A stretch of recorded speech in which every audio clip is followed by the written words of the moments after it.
प्रक्षेपण रविवारी सकाळी 9 वाजता फक्त लेमन न्यूजवर।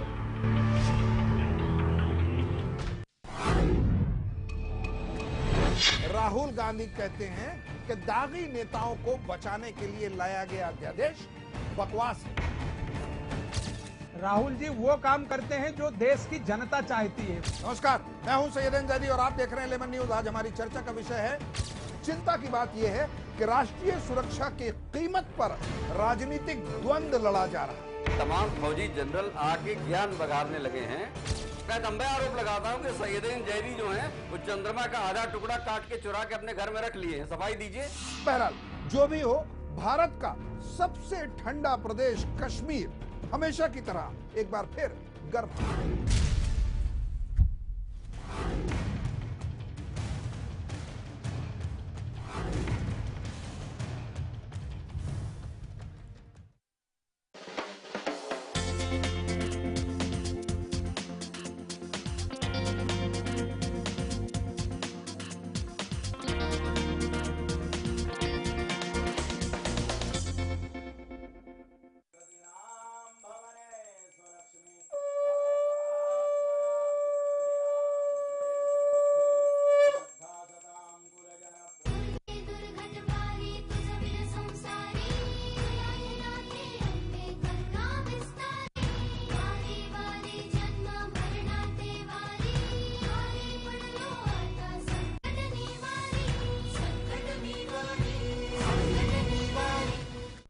या देवी सर्वभूतेषु शक्तिरूपेण संस्थिता नमस्तस्यै नमस्तस्यै नमस्तस्यै नमो नमः।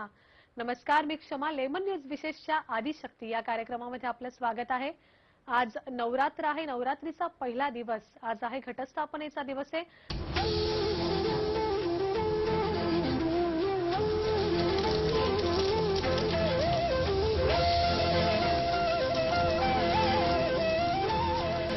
श्री गणेशाला निरोप दिल्यानंतर आनंदाचं आणि सौख्याचं लेणं लिहून नवरात्र येतो। हा सण 9 दिवस आदिशक्तीची आराधना करण्याचा आहे। पावसाळा बहुतेक संपलेला असतो, शेतातली पिकं तयार होत आलेली असतात, काही तयार झालेली असतात आणि शेतकरी खुशीत असतो। देवीची पूजा करून घटस्थापना होते आणि नवरात्रीच्या जागरणाला प्रारंभ होतो। घटामध्ये नंदादीप प्रज्वलित करून ब्रह्मांडातील आदिशक्ती आदिमायाची मनोभावे पूजा करणं म्हणजेच घटस्थापना किंवा नवरात्रोत्सव। घटरूपी ब्रह्मांडात मारक चैतन्यासहित अवतीर्ण झालेल्या तेजस्वी अशा आदिशक्तीचं अखंड तेवणाऱ्या नंदादीपाच्या माध्यमातून 9 दिवस पूजन करणं म्हणजे नवरात्रोत्सव साजरा करणं। दुर्गादेवीने वेगवेगळे अवतार घेऊन शुंभ निशुंभ, रक्तबीज, महिषासूर या राक्षसांशी 9 दिवस युद्ध केलं आणि त्यांचा वध केला, म्हणून हा नवरात्राचा उत्सव साजरा केला जातो।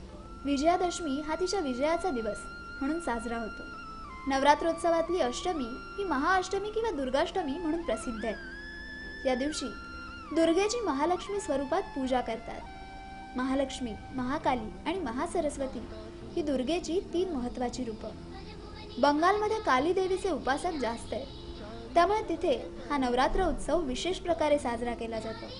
या उत्सवाला दुर्गा पूजा व पूजा उत्सव म्हणतात। नवरात्रोत्सवाची समाप्ती 9व्या दिवशी किंवा 10व्या दिवशी करतात। बऱ्याच ठिकाणी भाद्रपद वद्य अष्टमीपासूनही या उत्सवाची सुरुवात होते।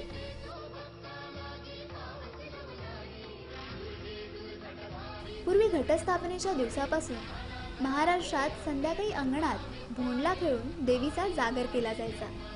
कालांतराने त्याचं स्वरूप बदललंय। भोंडल्याची जागा मैदानातल्या गरब्याने घेतली।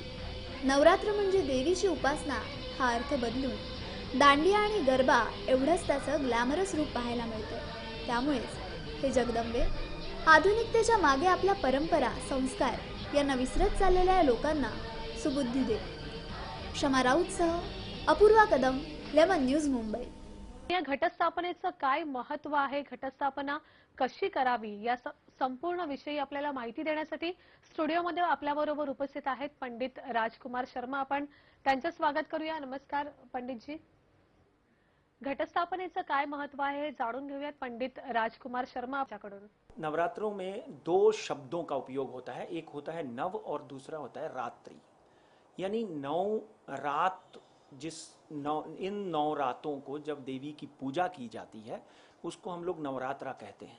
और नव का मतलब होता है नया, अपने जीवन को नया करने के लिए, सकारात्मक करने के लिए हम देवी की स्थापना करते हैं। इन 9 दिनों में ऐसा समझ लीजिए कि भगवान राम ने भी रावण के ऊपर चढ़ाई करने के लिए घट स्थापना की थी और देवी शारदीय नवरात्रों का आरंभ हुआ था। शारदीय नवरात्रों में देवी की पूजा होती है, स्त्री की पूजा होती है। यानी ये समझ लीजिए कि वेदों में लिखा हुआ है नार्यस्तु यत्र पूज्यन्ते रमन्ते तत्र देवता। यहाँ नारियों की पूजा होती है, वहाँ देवता वास करते हैं। हिंदू धर्म, हिंदू संस्कृति की अगर हम वेदों की बात करें तो नारी को प्रकृति का रूप भी माना गया है। अगर आप देखेंगे कि आज ही के दिन ये कलश की पूजा होती है, ये इसको बोलते हैं घट। अपने दर्शकों के लिए मैं इस बताना चाहता हूँ कि ये चांदी का लोटा है। जो लोग तांबे का, सिल्वर का, स्टील का लोटा ले सकते हैं वो ले सकते हैं सिल्वर का लोटा, और उसके ऊपर आम के पत्ते रखे जाते हैं। उससे पहले इसमें गंगा जल और दूसरा जल जो है भरा जाता है और 7 तरह के रत्न भरे जाते हैं, सुपारी भरी जाती है और इसके साथ में उसके ऊपर नारियल जो है स्थापित किया जाता है। और इसी के साथ में आप देख रहे हैं कि हरियाली यानी आम के पत्ते जो हैं वो पवित्र माने जाते हैं। तो घट स्थापना जो है होती है। और आज शनिवार के दिन जो घट स्थापना का मुहूर्त है वो एक तो सुबह 7:15 के ऊपर है, दूसरा दोपहर को 11:20 पे लाभ योग में है, तीसरा शाम को 4 बजे के बाद में घट स्थापना का मुहूर्त। अपने दर्शकों के लिए 3 मुहूर्त जो मैंने बताना है वो बहुत ज़रूरी समझे जाते हैं। घट स्थापना में हम लोग देवी की पूजा के साथ साथ में, क्योंकि धन्वंतरी जो है वो कुंभ यानी इसको लेकर रत्नों के साथ निकले थे। हम नवदुर्गा से क्या मांगते हैं? धन मांगते हैं, ऐश्वर्य मांगते हैं, अच्छी सेहत मांगते हैं, सरस्वती माता से अच्छी विद्या मांगते हैं। तो इसी तरह इसकी स्थापना करके देवी के 9 रूपों को, स्त्री के 9 रूपों को, हमारे धर्म में एक बहुत ही महत्वपूर्ण बात है कि इन दिनों हम लोग स्त्री की पूजा करते हैं। स्त्री प्रकृति है, स्त्री जन्मदात्री है, इसीलिए देवी के 9 रूपों की पूजा करते हैं। और आज जो पहला नवरात्रा है ये अश्विन मास के एकम के दिन शुरू होता है। हर साल अक्टूबर में ही ये नवरात्रे जो हैं पड़ते हैं और अश्विन मास के पहले दिन शारदीय नवरात्रों का आरंभ होता है। और इसी के साथ में अपने दर्शकों के लिए एक जिज्ञासा मैं उनकी जो है वो पूरी कर देता हूँ कि हम लोग खेतरी भी बीजते हैं। हमने एक पात्र में मिट्टी लेके आए हुए हैं। ये मिट्टी है जो ये भी धरती का स्वरूप है, इसको भी हम माँ मानते हैं। वसुंधरा, ओम वसुंधराय, वसुंधरा मानते हैं। और इसके ऊपर ये जो जौ है, ये जो बीज हैं, इन बीजों का, इसको मराठी में बोलते ना ते पेरता तपू निकड़े, इसमें हम लोग इसकी पेरणी करते हैं। और पेरणी करने के बाद में रोज उसको हम लोग पानी देते हैं, मंत्र उच्चारण पढ़ते हैं, क्योंकि देवी और स्त्री का प्रकृति के साथ में बहुत बड़ा संबंध है। और जब ये उग जाते हैं 9वें दिन, जब हम 9वें दिन पूजा करने के साथ में जब हम कुमारिकाओं को बुलाकर भोजन कराते हैं और उसी के साथ में इसके कुछ पौधे जो हैं वो निकाल कर भी उनकी हम पूजा करते हैं और उन थालियों में उसको भी सजाते हैं। यानी प्रकृति में हरियाली का कितना बड़ा महत्व है ये दिखाया जाता है। आज नवरात्रीच्या पहिल्या दिवशी शैलपुत्रीची पूजा केली जाते। आदिमाईचा पहिला अवतार शैलपुत्रीला म्हटलं जातं आणि या शैलपुत्रीचा एक मंत्र आहे। प्रत्येक नवरात्रामध्ये प्रत्येक दिवसाचा जो मंत्र आहे, शैलपुत्रीचा मंत्र नेमका कोणता आहे हे जाणून घेऊयात। ओम स्वस्ति न इंद्रो बृहस्रवाः स्वस्ति नः पूषा विश्ववेदाः स्वस्ति नस्तारक्षो वरिष्ठनेमिः स्वस्ति नो बृहस्पतिर्दधातु पयः पृथिव्यां पयौषधीगुपयो दिव्यन्तरिक्षे पयोधाः पयश्वतीः प्रतिसः सन्तु मह्यं ओम विष्णोरराडमसि विष्णो स्नपत्रयस्तः विष्णोः स्यूरसि विष्णोर्ध्रुवोऽसि वैष्णवमसि विष्णवे त्वा। ओम अग्निर्देवता वातो देवता सूर्यो देवता चंद्रमा देवता वशवो देवता रुद्र देवतादित्य देवता मरुतो देवता विश्वे देवा देवता बृहस्पतिर्देवतेन्द्रो देवता वरुणो देवता मधुवातारितायते मधुक्षरन्ति सिन्धवः माध्वीर्नः सन्तौषधेः मधुनक्तमुतोकशो मधुमदपार्थिवगुङ्रजः मधुद्यौरस्तु नः पिता मधुमानो वनस्पतिर्मधुमामस्तु सूर्यः माध्वीर्गावो भवन्तु नः। आइए माँ भगवती जगत जननी पराम्बा जगदम्बा राजराजेश्वरी परमेश्वरी भुवनेश्वरी त्रिपुर सुंदरी आद्या शक्ति माँ भवानी नौ दुर्गा को प्रणाम करते हुए नवरात्रि का शुभारंभ करते हैं। जो नौ शक्तियों के नौ रूप हैं उनकी आराधना, उनकी उपासना, उनकी पूजा, उनकी प्रार्थना होती है। और किन किन रूपों में कौन कौन से ग्रहों की स्थापना और कौन कौन से देवताओं की प्रसन्नता और कौन कौन से कार्य की सिद्धि और सफलता और साधना, इन सब का हम दर्शन करते हैं। तो प्रथमम शैलपुत्री च द्वितीयम ब्रह्मचारिणी तृतीयम चंद्रघंटेति कूष्मांडेति चतुर्थकम पंचमम स्कंधमातेति षष्ठम कात्यायनीति च सप्तमम कालरात्रीति महागौरीति चाष्टमम नवमम सिद्धिधात्री च नव दुर्गा प्रकीर्तिताः। ये नौ दुर्गा के नौ रूप हैं, नौ देवी हैं, नौ अवतार हैं। तो दिने दिने नवम नवम, जैसे अभी अभी पंडित आर के शर्मा जी बता रहे थे कि नौ और रात्रि ये दो शब्द हैं। तो नौ का मतलब नवीनता, दिने दिने नवम नवम। हमारी जो माँ है पराम्बा है जगदम्बा है, इनकी पूजा तो अनादि काल से हो रही है। फिर भी जब आप पूजा प्रार्थना करें तो वो माँ नवीनता को प्रदान करती है। तो हमारे जीवन में भी वो आभा प्रभा शोभा कांति कीर्ति बढ़े और नवीनताएं, इसीलिए माँ भगवती को हम प्रणाम करते हैं। तो प्रथमम शैलपुत्री च, जो प्रथम माता है वो शैलपुत्री है, हिमालय की बेटी है। और हिमालय में जाकर के उन्होंने तप किया, भगवान शिव को प्राप्त करने के लिए केवल बेल के पत्ते खाए और बताशा और जल पिया।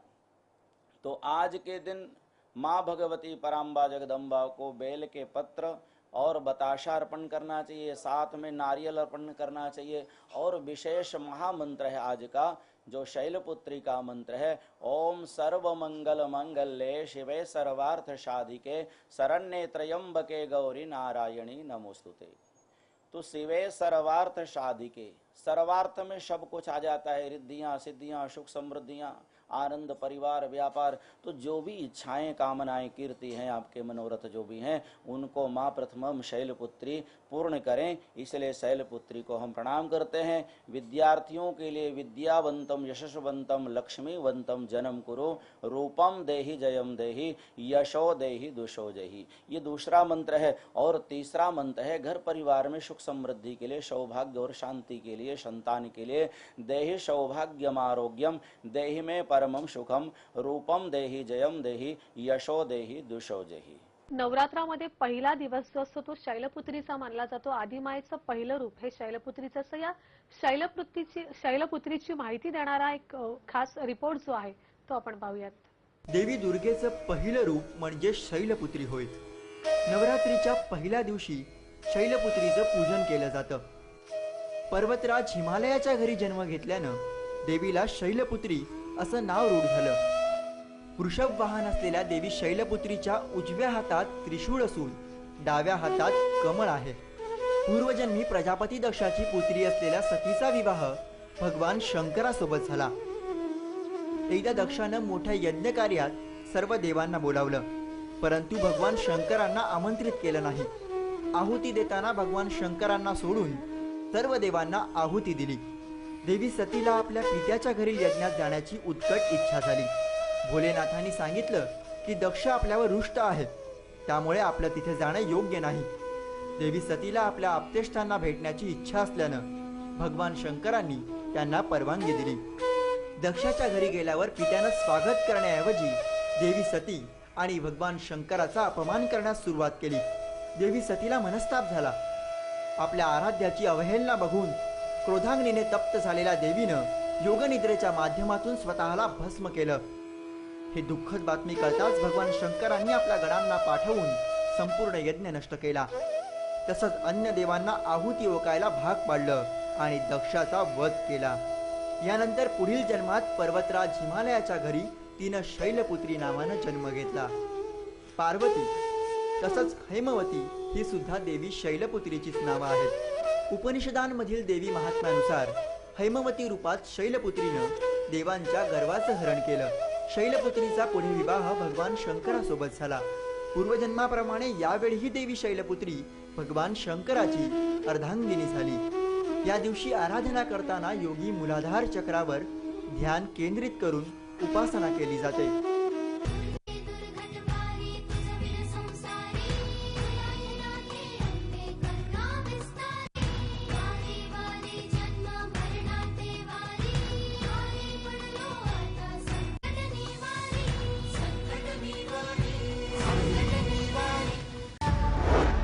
संजय राऊत शिवसेना सोडणार का?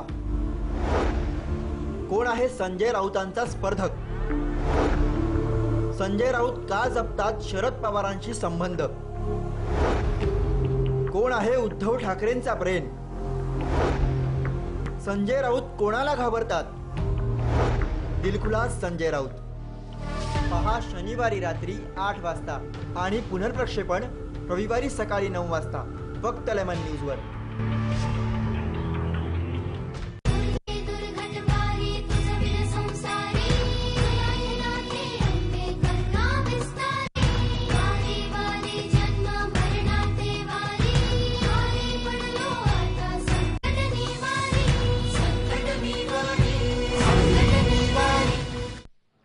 या आदिशक्तीचा प्रभाव जो असतो तो 9 दिवसात तिच्या भक्तांना पाहायला मिळतो.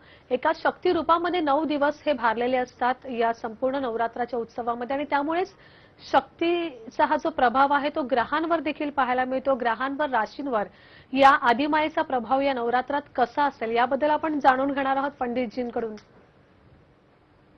शमा जी, बहुत ही बड़ा और बहुत ही सुंदर सवाल किया और हमारे लेमन न्यूज के जो दर्शक हैं इस बात के लिए लेमन न्यूज के आभारी होंगे, क्योंकि इस तरह के सवाल जो हैं आप देवी की पूजा के बारे में या देवी की अर्चना के बारे में या नवग्रहों के बारे में कोई भी जो है वो बताता नहीं है.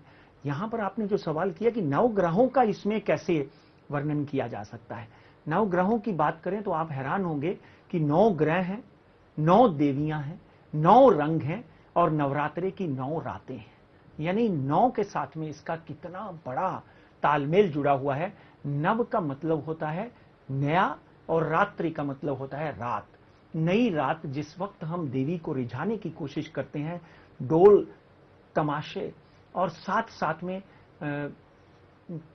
ये कह लीजिए डांडिया रास चलती है और इसी तरह हम अपनी जो माँ है उसको रिझाने की कोशिश करते हैं. इन 9 दिनों में ग्रह राशियों के ऊपर क्या असर पड़ता है इसके ऊपर अपन चर्चा करते हैं. जो आपने बहुत ही सटीक सवाल किया. पहली राशि से शुरू करते हैं. सबसे पहली बात करते हैं मेष राशि की. मेष राशि वाले जातकों से एक अनुरोध है कि आपकी राशि मंगल से प्रभावित है. यानी आपकी राशि का अधिपति कौन है? मंगल, गणपति बप्पा. लाल कलर यानी लाल चुनरी मां को चढ़ाई जाए. आज का शनिवार आपके लिए वर्गोत्तम दिखाई देता है. मां की आराधना करने से लक्ष्मी की प्राप्ति होगी, सेहत में सुधार होगा और कहीं ना कहीं 2:30 या 3 बजे के बाद में जो व्यापार में जो आपको अपॉर्चुनिटीज मिलेंगी वो आपके लिए बहुत ही शुभकारक होगी. हो सके तो सुबह 11:30 बजे से पहले एक बार मां की आरती आप अपने घर में सह परिवार करें और शाम को आने के बाद में नहा धोकर सह परिवार देसी घी का दिया लगाकर आप आरती करेंगे और मां को लाल चुनरी, गोटा और ये चढ़ाएंगे तो आपको लाभ मिलता हुआ दिखाई देता है. लाल रंग का उपयोग आप स्पेशली कर सकते हैं, मगर आज शनिवार है इसलिए शनिदेव की आराधना जो है मां की आराधना के साथ साथ में की जा सकती है ताकि आपके ऊपर मां प्रसन्न हो. अब बात करते हैं वृषभ राशि की. वृषभ राशि मित्रों, एक बात ध्यान से सुनिए कि शुक्र की अपनी राशि है. शुक्र जो है वो देवी के साथ में जुड़ा हुआ ग्रह है. आप मां को पीले गोटे वाली यानी सैफरन कलर की चुनरी चढ़ा सकते हैं, उससे आपको लाभ की प्राप्ति होगी। हो सके तो अपनी पुत्री जो 6 या 8 वर्ष की है, 10 वर्ष से ऊपर नहीं है, उसको आप कोई स्वर्ण मुद्रा प्रदान कर सकते हैं। आपके लिए आज का शनिवार घट स्थापना का दिवस जो है वो 90% शुभकारी दिखाई दे रहा है। पर्टिकुलरली जमीन के व्यापारियों को, हीरे के व्यापारियों को, कि शुक्र हीरे के साथ में जुड़ा है, कपड़े के व्यापारियों को विशेष लाभ मिलता हुआ दिखाई देता है। आज का रंग जो है आपका है सैफरन और नंबर है आपका 3। अब बात करते हैं मिथुन राशि की। मिथुन राशि वाले मित्रों से एक अनुरोध है कि आज चिड़े मत। आज सुबह उठते ही सबसे पहले नहा धोकर देसी घी का दिया जलाकर घट स्थापना पंडित जी से करवाने के बाद में अपनी माता के चरणों में प्रणाम करें। अपनी पत्नी को साथ में बिठाकर मां की आरती करें और हो सके तो पीले कलर का इस्तेमाल करें, जिससे क्या होगा कि आपके जीवन में वासुदेव भगवान की जो है आराधना और वासुदेव भगवान की कृपा जो है वो बनी रहेगी। आज आपका दिन 60 से 70% लाभकारी दिखाई देता है, पीले रंग का उपयोग। और अब बात करते हैं कर्क राशि की। चंद्रमा की अपनी राशि है, शैलपुत्री की आराधना तो करनी ही करनी है, मगर चंद्रमौलेश्वर उनके पति भगवान शंकर की आराधना भी आपने करनी है और साथ में बोलना है ओम भगवते वासुदेवाय नमः, यानी भगवान विष्णु की आराधना भी आपने करनी है, क्योंकि आपके लग्नाधिपति और राशि अधिपति जो है वो गुरु है। मां की आराधना करें और हो सके तो एक जलता हुआ दिया किसी भी नदिया में बहाकर आज शाम को आप आ जाएं। आपके सब दुख जो हैं उस दिए के साथ में माता जी की कृपा से सबके सब अर्पित हो जाएंगे। आज का दिन 70% लाभकारी है। अगली राशि पर चलते हैं। अब बात करते हैं सिंह राशि की। मां शेर के ऊपर सवारी करती है, इसलिए शेर के ऊपर मां की सवारी जो है वो आपको प्रिय होगी। आप उनका आशीर्वाद लेने के लिए हो सके तो मां को लाल कपड़े और साथ में काले कलर की किनारी वाली चुनरी जो है वो प्रदान करें, यानी लाल चावल और काले चावल का एक स्वास्तिक बनाकर ओम दुर्गाय नमः इस मंत्र का जाप करें तो आपको लाभ मिलता हुआ दिखाई देता है। आज घट स्थापना के दिन विशेषतर अपनी पत्नी को कोई उपहार देने से आपको धन लाभ का योग बनेगा। आज का दिन सिंह राशि वालों के लिए 80% लाभकारी है। लाल और काले रंग का उपयोग और 8 नंबरों का उपयोग शुभ कारक रहेगा। अब बात करते हैं कन्या राशि। कन्या राशि वाले पर्टिकुलरली जो विद्यार्थी हैं उनको चाहिए कि अपनी किताबों की पूजा करें, और शेतकरी जो हैं यानी किसान भाई हैं वो अपनी भूमि की पूजा करें। अपनी भूमि में जाकर एक दिया जलाकर आएं और आपकी विद्यार्थियों का जो पढ़ाई का स्कूल है और साथ में उनका जो रूम है वहां पर एक दिया जलाएं। मां की प्रसन्नता आपसे बनेगी, आपको खेती में लाभ मिलेगा और विद्यार्थियों को विद्या में लाभ मिलेगा। कुल मिलाकर कन्या राशि वालों के लिए भी आज का दिन 70 से 80% लाभकारी दिखाई देता है। हरे रंग का इस्तेमाल लाभकारी होगा और मां की आराधना करना ना भूलें। अब बात करते हैं तुला राशि की। तुला राशि में मित्रों आज घट स्थापना है, अग्रसेन जयंती है और अग्रवाल परिवार, बनिया परिवार जितने भी हैं उनको हमारी तरफ से बहुत बहुत अग्रसेन जयंती की बधाई भी। तुला राशि में हस्ता नक्षत्र में जितने भी लोगों को सारेसती लगी हुई है वो आज माता की पूजा करना कतई ना भूलें और हो सके तो 108 बार आप, आपकी पत्नी, आपके बच्चे ओम दुर्गाय नमः सिंपल मंत्र है। देखिए बहुत लंबे लंबे मंत्र बड़े बड़े चैनलों के ऊपर आपको सुनने को मिलेंगे। आप जय अम्बे गौरी की आरती कर लेंगे तो उतना ही आपके लिए काफी है। आपकी साढ़ेसती का दोष आधे से ज्यादा कम हो जाएगा, आपको लाभ मिलना शुरू हो जाएगा। तुला राशि है, शुक्र की अपनी राशि है, इसलिए चमकते हुए पीले रंग का उपयोग अवश्य है और 12 नंबरों का उपयोग अवश्य रहेगा। अब बात करते हैं वृश्चिक राशि की। मंगल की राशि, मंगलवार और शुक्रवार मां की आराधना करते हैं। हो सके तो आज अपनी माता को कोई उपहार दिया जाए, वो चाहे 501 रुपया है, चाहे एक अच्छी कलर की साड़ी है, और आपके पिता को कोई उपहार दिया जाए। मंगल राशि वाले वृश्चिक राशि के जो जातक हैं उनको विशेष लाभ मिलेगा। आपके नवरात्रि जो है वो बहुत ही शुभ जाएंगे। आज का दिन आपका 70% उत्तमता भरा रहेगा। मां की आराधना करते रहें, लाल कलर का उपयोग करें और 5 नंबरों का उपयोग करें, अच्छा रहेगा। अब बात करते हैं धनु राशि की। गुरु की अपनी राशि है, गुरुर् ब्रह्मा गुरुर् विष्णु गुरुर्देवो महेश्वरा। इसलिए अपने गुरु की आराधना, पहले बोलते हैं पितृतर्पण, फिर बोलते हैं देवतर्पण। अपने गुरु को प्रणाम करने के बाद, प्रथम गुरु पूज्यो कहते हैं, अपने गुरु को प्रणाम करने के बाद में माता जी की आराधना करें, आरती करें, घर में घट स्थापना करें। जैसे हमने अपने इस कार्यक्रम के शुरू में बताया कि घट स्थापना कैसे करें और उसके क्या क्या आपको लाभ मिल सकते हैं, आपको विशेष लाभ मिलते हुए दिखाई देते हैं। इस वक्त गुरु की प्लेसमेंट है जो उत्तम नहीं है, इसलिए नया रिस्क मत लें। 50 से 60% दिन उत्तमता भरा, पीले रंग का उपयोग और 9 नंबरों का उपयोग लाभकारी होगा। अब बात करते हैं मकर राशि की। मकर राशि वाले मित्रों से अनुरोध है, शनि के द्वारा आपकी राशि जो है वो अधिपति यानी उसका पति शनि माना जाता है, मकर और कुंभ राशि का। और शनि इस वक्त तुला राशि में 3 ग्रहों के साथ बैठा हुआ है, शुक्र, राहु एंड शनि तीनों बैठे हुए हैं।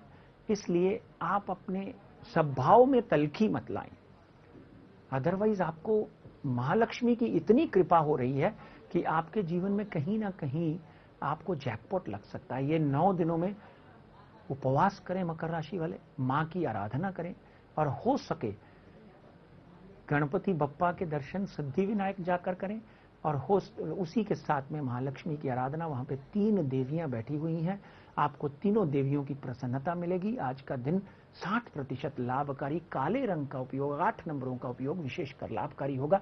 मगर पूजा में लाल का कलर पहनकर ही पूजा में बैठे घट स्थापना के समय पर। अब बात करते हैं कुंभ राशि की। फिर शनि आपके अधिपति हैं, मां को किसी भी तरह का नीला वस्त्र चढ़ाएं, मगर आपने अब सफेद और लाल वस्त्र का उपयोग करना है। आज का दिन भूमि के साथ काम करने वाले, कंस्ट्रक्शन के साथ काम करने वालों के लिए, कुंभ राशि वालों के लिए वर्गोत्तम दिखाई देता है। कुल मिलाकर 80% लाभकारी दिन, नीले रंग का उपयोग और 8 नंबर का उपयोग लाभकारी होगा। अब बात करते हैं आखिरी राशि मीन राशि की। अधिपति कौन? गुरु। फिर यहां पर आपको एक ही अनुरोध है कि पूजा करें और उपवास रखें, पेशेंस रखें, पैसे के पीछे मत भागें, रेस्टलेसनेस कम होनी चाहिए। उसके लिए 9 दिन मां की पूजा करें। 9 दिन पूजा करने से आपके जीवन में सकारात्मकता आएगी। ये 9 दिनों में श्री श्री रविशंकर ने बहुत ही सुंदर बात कही है जो मैं आखिर में आपको बताऊंगा। मीन राशि वालों के लिए आज का दिन 70% उत्तमता भरा दिखाई देता है। सफेद रंग का उपयोग और 12 नंबरों का उपयोग लाभकारी रहेगा।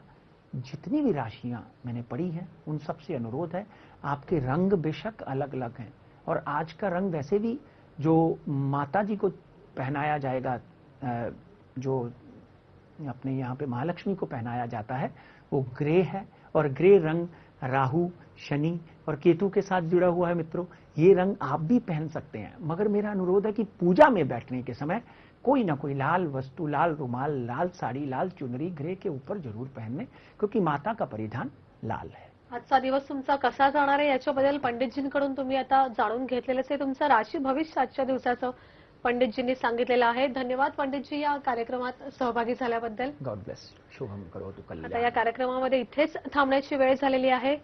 सर्व मंगल मांगल्ये शिवे सर्वार्थ साधिके शरण्ये त्र्यंबके गौरी नारायणी नमोस्तुते। ही जी प्रार्थना आहे देवीची, ही प्रार्थना नक्कीच तुम्ही लक्षात ठेवा। आता नवरात्रात हा जो जप आहे, हा मंत्र जो आहे तो नक्कीच आदि मायेचे, आदि शक्तीचे आशीर्वाद तुम्हा सर्वांना देणार आहे। या विशेष कार्यक्रमात आपण आता इथेच थांबूयात। ताज्या घडामोडींसाठी पाहत राहा लेमन न्यूज।